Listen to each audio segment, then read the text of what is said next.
and welcome to the Love MEESH Podcast. I'm your host, Meesh. It is a billion podcasts to listen to, and the universe guided you right here to this one.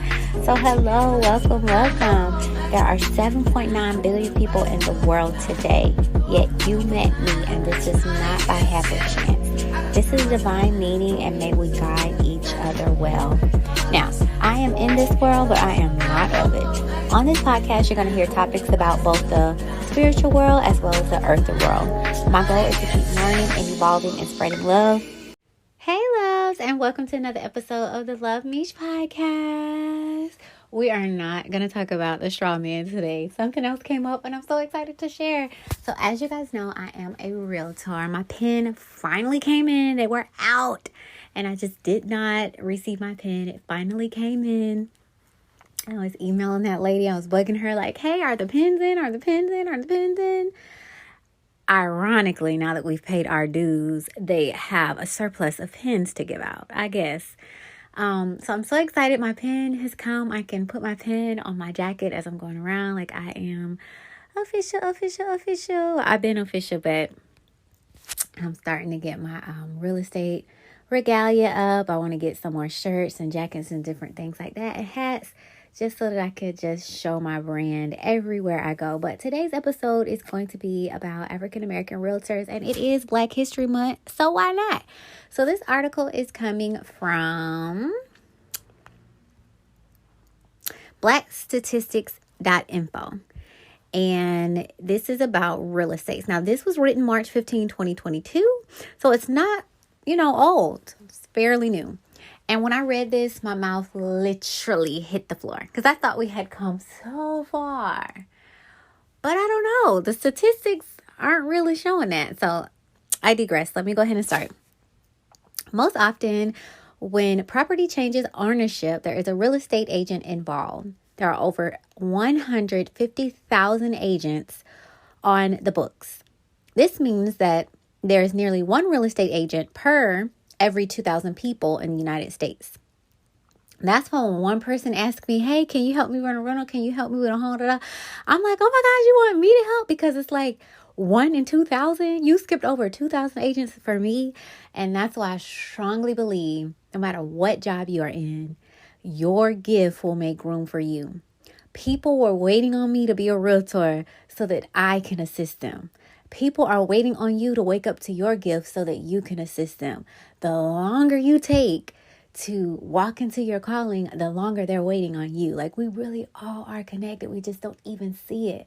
So I'm just happy, to finally be in place to give my people the keys to open these gates because a lot of doors are closed. I know we don't see for colored signs and whites only signs anymore, but there is still financial. There is still income gap racism. And I have worked in industries where I saw it firsthand. No one can tell me what I'm saying isn't true because I saw it every day with my own eyes. This is why HR, Human Resources, does not want you to discuss your income because you could work at the same job and have the same position as someone else, maybe with higher education and more experience. But guess what?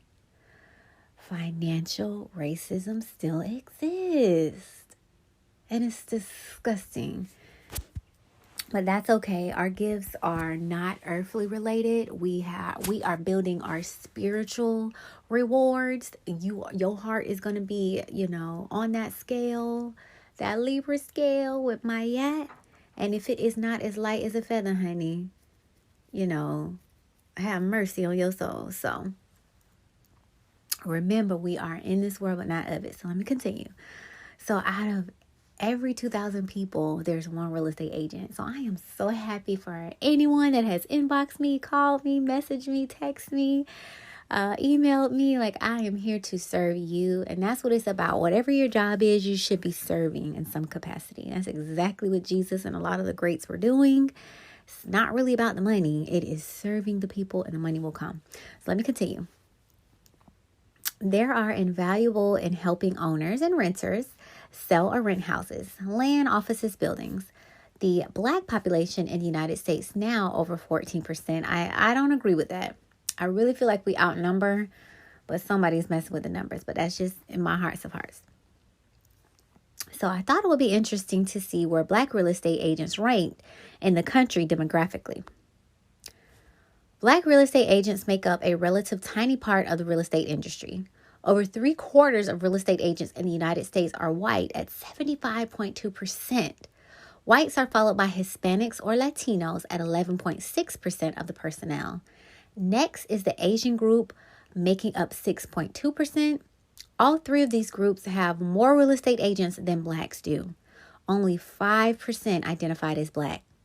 Essentially, of the 6 categories surveyed, Blacks came in 4th place, above the American Indian, Alaska Native category at 0.3, which is honestly what I changed my nationality to, and I feel like that's what a lot of us are.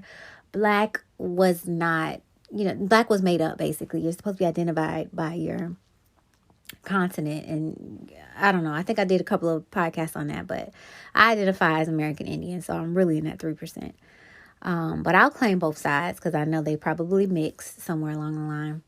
And the category of unknown at 1.7%. I think that 1.7% is Indian because when I've toured homes, every time I've toured homes, I would see an Indian realtor with an Indian client. I am not trying to be racist, but it's like, do you service anyone else? Like, I don't care who needs my help. I'm willing to help them, but I'm definitely going to go to bat for my people. That is for sure.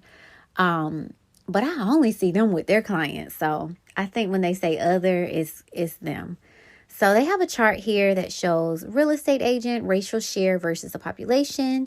They have the race, the percentage of the population, and the share of real estate agents. So we'll start with Black. Black has 13.4 populations, 5% agents. White has 60.1% population, 75.2% agent. Now, how does that even work out?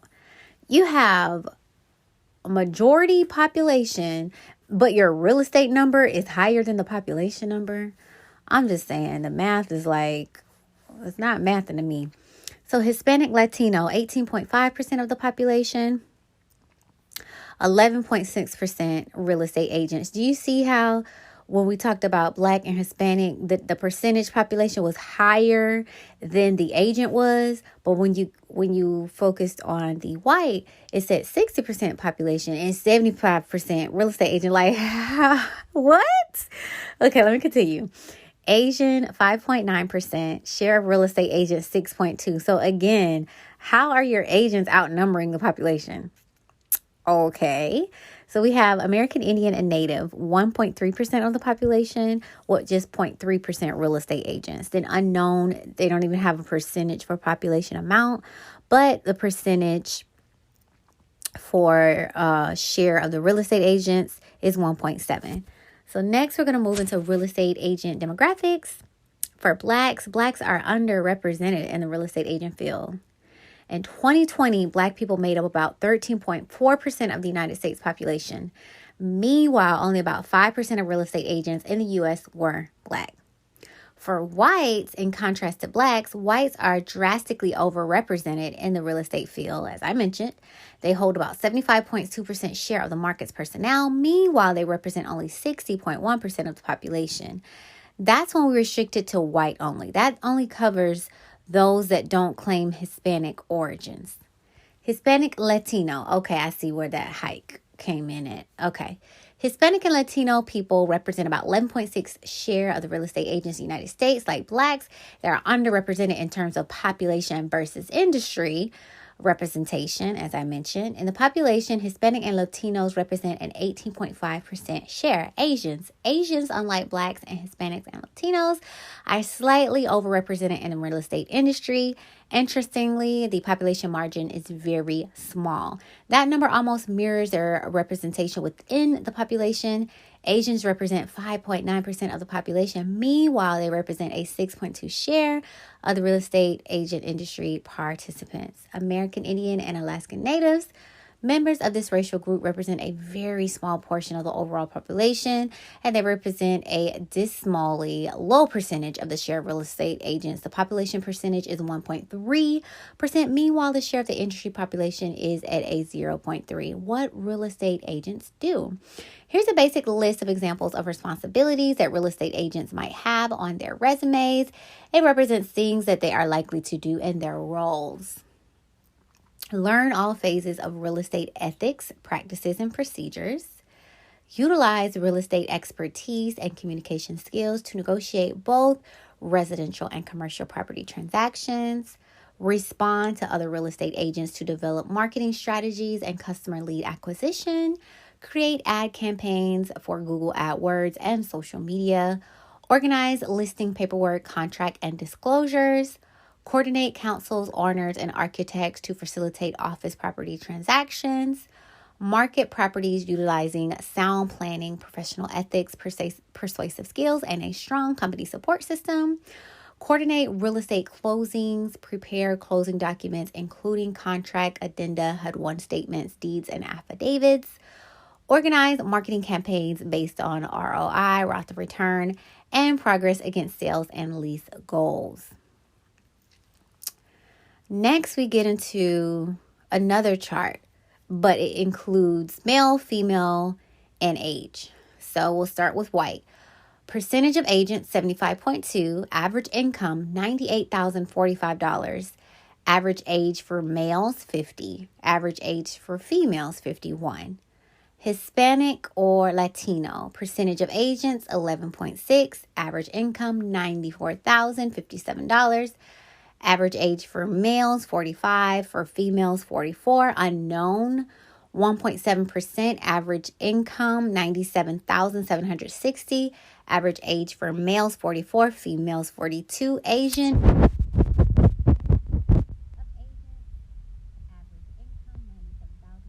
$84. Average age for males, 45. Females, 47. Black or African American. Percentage of agents, 5%. Average income, $93,212. Average age for the males, 48. Average age for the females, 48. American Indian and Alaska Natives, 0.3%. They did not include the income, age for male or female. So that chart was interesting to me. It showed to me that unknown population enters the game pretty young. It shows that African Americans enter the real estate game at about the same age, which is 48. And I think it's going to mention about the career. So let me continue. So the average age of Black real estate agents in America was 48 years old in 2020. The age is the same for both male and females. Blacks have the second highest average age. Whites are the highest average, 50 for males and 51 for females. The most logical reason for higher age averages in this career field than in many others is that real estate tend to be a second, third, or later career for many. A lot of people find that experience in other jobs helps them become real estate agents. Often real estate agents have previous careers, experience as sales associates, customer service representatives, or other similar roles. That is so true for me. Income. The average income for Black real estate agents was about $93,212. This puts Blacks in the field in last place for known income for real estate agents. Whites took the first place spot as an average income of $98,045. The unknown race category was next at $97,760. Next was Asians at $97,684. And finally, in fourth place was Hispanic and Latino real estate agents at $94,057. So there was a $4,833 difference in average annual income between Blacks in the last place and whites in the first place position. Education. There's no real education requirement. About 59.4% of real estate agents have a bachelor's degree. That's me. Meanwhile, 7.4% of real estate agents have a master's degree. That's me. But there is some good news. Fortunately, you can enter the field with only a high school degree or GED. Life experience and people skills seems to be the most important factors for aspiring real estate agents. And that is so true because I wanted to enter this game a long time ago. But I didn't have a lot of life experience. And a lot of life experience has helped me in this career because I know the struggles that people are going through now. I know about credit repair and how to fix your credit. I know how to save. I know about the down payment. I'm actually in the process right now of getting a home. So in a lot of jobs, no matter how much education you have, experience is always going to be number one teacher. Okay, so becoming a real estate agent. So a good question to ask is why are there so few, my apologies, Black real estate agents, at least when compared to other share of population? It most certainly can't be about the money. That's because real estate agents make above average income on average. However, it is mostly a commission-only career. Success in the beginning can be hard. Most beginners usually need another form of support. I do have a full-time job, you guys. At least until they build their clientele and start making the good money.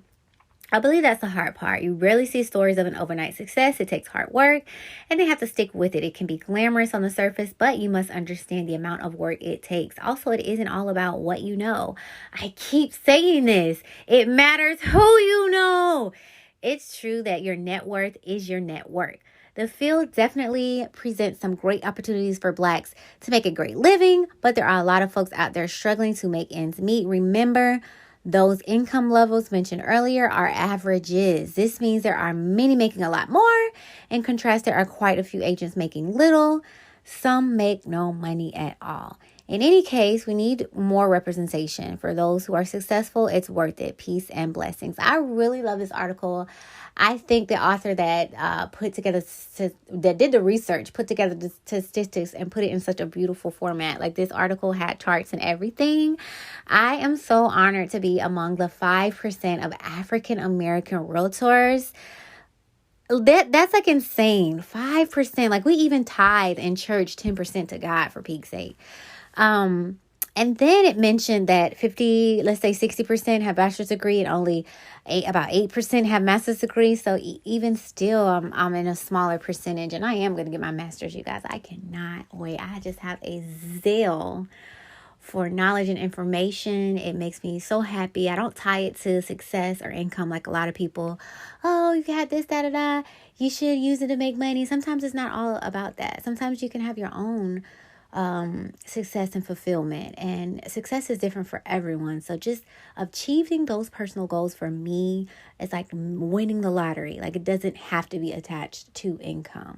I also feel like income is energy as well, and I literally have tested myself sometimes, and when I just don't think about bills or stress at all, like checks have been coming in the mail and I'm just like, so it seems like the more you stress, the more money flees from you. And the more you just relax and chill, it literally will come in your mailbox. Like insane. I'm constantly getting checks from the IRS. Like, okay. I'm constantly getting unexpected checks and money. And I'm like, okay, thank you, Lord. A lot of the deals that I'm landing, people are like, oh my God, you usually don't get that much. And I'm just like, you know what? Thank you, Spirit. So, I think when people say money is the love of money is the root of all evil, yes, because people do strange things for money. They will lie, kill, steal, destroy, all for what? The dollar. So just let the money come, don't, my precious, hover over it. I think that's when the evilness creeps in. But God loves us all, and we are all going to be taken care of. Our job is just to have faith, to share our gift with the world, and everything will be taken care of from there. But I really love this article. Let me see if I can put it in the thing so you guys can read it if you want to. I am going to come back to do straw man. And guess what? I had a download about magical powers. And I was like, oh my God, if I do this podcast, they're probably going to think I'm crazy. One of my sister spiritual friends, she did it. So I feel like knowledge is infinite. It's like in the air, and we all can tap into the same knowledge. And she probably heard it the same time as me and took it and ran with it. And I was just like, are they going to call me crazy? Because enough people are calling me crazy. But that's okay. I believe what I believe, and it is what it is. And as time goes on, and I'm looking at the news stories now, it's like, who's the conspiracy theorist now? It's so, like, I'm so over it. It's like, some people have to hear someone else tell them what to think and believe. And because I choose to go against the grain, I'm like, that's a lie. Y'all need to research a little bit more. I'm the oddball. I'm just so freaking over it. But it's just, time will tell. That's like my favorite quote in the whole world. Like, just sit back and watch. Time will tell.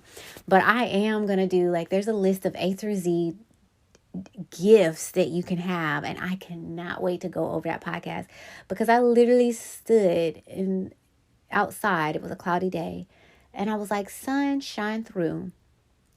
And when I tell you there was clouds all around the sun, but the sun shined through, I am a Libra. We are air signs, and I feel like I have power of air, and I'm going to look into that a little bit more, because I was like, I said, did you see that? Like, literally, I told the sun to shine through the freaking clouds, and it did. And that's not the first time I've done that numerous of times. I just love to sunbathe, and the clouds be in the freaking way. And I already feel like the government makes clouds and weather and stuff like that. If you don't know about it, just do a little Google, Pinterest, YouTube. It's there. But I'm like, okay, so if I can do that, what else can I do? So I'm just excited to, like, be tapping into my powers and stuff. I am Reiki certified, so I do know how to ground myself and redirect the energy within my chakras. And I'm going to continue to do class 2, which we can do remote healing, and class 3, which I've already done a little bit of that, just unguided. Like, I can read stuff, but my soul craves like a mentor. So after I read it, after I practice a little bit, I'm like, okay, where's my mentor? And, just to kind of have them pour into me a little bit more, which I don't think there's anything wrong with that. It's just my learning style. So I get the information. I try to do as much as I can, and then the mentor usually comes. So I will catch you guys on more episodes. We are close to 12,000 plays. The number one podcast right now is The Alchemist. That is about 1,003 plays. So if you haven't heard that, go take a listen. And I guess I will catch you guys on the next episode. Shout out to all my realtors out there. We are the 5%. 5%. Let's continue to get those keys for our community so they can own property and leave legacies behind for their family and friends and generations to come. And let's not only stop there. Let's get commercial property. Let's get the farms going again. And here's another, I want to drop another pin here. How do you guys feel about reparations in California? Like, they are literally about to be passing out money and checks. And if one state does it, the rest of them have to. So if if it finally trickles to your particular state, wherever you tend to be listening, and you get reparations, what would be the first thing that you do? I hope you consider land. And if you do, please give me a call. I'd be more than happy to assist. So you can reach me on all social media platforms at jj.relatrix, RELATRIX. That just means female realtor. I just wanted to distinguish myself from all of the other realtors. As you guys have heard, for every one realtor, there's about 2,000 people. So, there's a lot of realtors that I'm fighting against. Not even fighting, because I don't, have any beef with any of them. I'm actually going to tap a couple of them on their shoulder and be like, hey, can you mentor me? Because I feel like what is for you is for you. No one can grab that. What God has for you is for you. Thankfully, I still have a full-time job, so I'm not as money hungry as maybe some realtors are. And it just warms my heart to be able to help someone, even if it's a freaking rental. Like, most realtors are like, oh, we don't want to do rentals, we want to sell. We are home acquisition specialists. That means you need to help on all levels, whether they're renting, whether it's a freaking apartment, a house, a condo, moving, all the way up to your luxury. Like, I hate when people, like, have you forgot where you come from? You know what I mean? Like, I don't like that. So I'm going to help anyone that needs assistance. I don't even mind working with luxury, but I saw a post the other day. This is my fear with luxury. Sometimes when people make money, they start treating everybody else like slaves. Baby, I would not have survived then, and I don't need nobody trying to treat me like that now. Like, I'm just too outspoken, such a rebel. Like, I don't care about, take this money and go. Speaking of, someone had put a post online where they refunded someone's money, and they were like, I'm not a big company, I could really use that money, but it's the disrespect. You're not going to treat me in any kind of way, yada, yada, yada. Here's your money. As a business owner, I can decline customers, and I love that, because as a realtor, listen, every other job I've ever had, if that customer comes to you, you have to service them regardless. At the IRS, if they started cussing twice, you could tell them to stop, and if they don't, you can hang up, and I love that feature. A lot of jobs, they don't recognize that, but as a realtor, I can decide, like, what are we going to do? There's 3 options. You're going to decide not to work with me. I'm going to decide not to work with you, or we're both going to decide to work with each other. And I love that. Like, because it's more than money. It's energy, it's personality, it's the shadiness, it's how you carry yourself, it's your social. Like, I have to protect my brand and my business, and it's not about the money. You know what I mean? So I saw that as a sign. That person, they turned down, like, I think it was $15,000. Like, no, you're not going to treat me no any kind of way. Here's your money. Goodbye. And I love that. And they stressed, I'm not a big business. We could really use that. Like, we need that money, but it's a no. And I feel like that was a test in itself. Like, how bad do you want this money? Are you going to let somebody treat you or do you any kind of way for this check? Or are you going to stand up for yourself, deny it? And I might give you double that. So everything really is a test. It just be so hard going through it. Just journal and reflect as you go. There will be highs and lows. Just hang in there. We are all in this together. I'm just so excited to be on this realtor journey. Like, my heart's desire is to have my own. I always want an apartment complex, but now I want a tiny home community with pink doors. I want everybody to be able to own a home or property. Like, no should not exist. Like, what the hell is a no? You work, you pay rent, therefore you should have property. Like, it, to me, is underlying racism, and I want to be the one to end that. It's, I want it to end with me. It's kind of how I feel. So I thank God for the zeal and the love and the zest that has been put in my heart. And I'm going to continue, to see this goal through to the end. Like, we should be living off grid. We should have well water. We should have solar panels. We should have gardens. And I have to learn about this real estate industry to be able to help my people do that. So I'm so freaking excited. Plus, a classmate of mine was explaining to me how you can buy auction land and property. And I looked it up, and oh my God, it was so much land and property, like $1,000, $2,000, $4,000. It went up to the 20s. And that's on the auction and lien side. Now, if you just go look at regular land, you're going to see all kind of prices. But on the lien side, the bank is like, we've already done lost so much. If you just pay these taxes, it's yours. And guess who bought up all that land? JWB.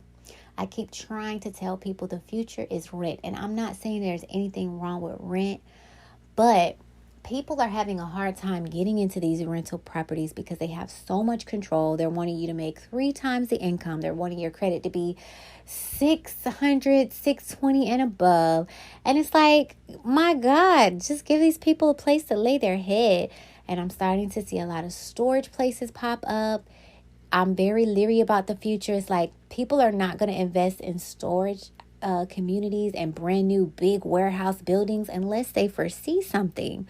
What do they foresee? The price of rent is going to keep going up. People are going to have to put their stuff in storage or lose it. People are going to start living together. Like, it's not really predicting the future. They know that they're the ones raising the interest rate, and if your income is not increasing just as much as the cost of living, Houston is going to be a problem. So there's other companies coming up. It's not just JWB. I don't know. The banks are pulling back on mortgages, and I don't think they're pulling back. They're redirecting that money, and they're going to be building their own subdivisions as well, because we all know the number one way to be wealthy, to build legacy, is real estate. I mean, it truly is. So they're moving from the mortgage side to the rental side, because when you rent, that's times infinity as long as your company exists. When you buy property, you make it 10, 15, 20, 30 years out of that person. They can win the lottery and be done. But when you're renting something, you never have a stake to own. It's forever rent. And, that's usually what businesses shoot for. Like, you want residual income. You want that money to constantly come in. If you put a stop to it, you have to think of other ways to make money. But if that's your game plan, it never ends. I mean, it's brilliant. It's just give people a chance to decide what end of the spectrum they want to be on. Don't force them to stay on one. Like, that's my argument. But I will catch you guys on the next episode. If it's your first time listening, I hope you enjoyed this podcast. I literally talk about everything. I'm just into real estate right now. Spirituality, I love, love, love. So you guys are going to get pieces of that. I may have ranting moments, XYZ. Go back and filter through any of the podcasts that you want to. Listen to the ones that you love. Skip the ones that you don't. It's something for everyone. And if you are returning, hey, Thank you for joining me as we race towards 12,000 plays. I thank you guys so much. There's a million podcasts that you can listen to, but for whatever reason, Spirit led you to this one, and I'm just so appreciative, especially for the ones that continue to tune in. I hope you have an amazing day, and I will catch you guys on the next episode. Bye. But child, Earth is ghetto. I'm trying to make this my last reincarnation here. So namaste, Lovaste, always a vibe high, babe. Thanks a million for listening. I hope you have a better than great day. I love you. Talk to you later. Mwah. Bye.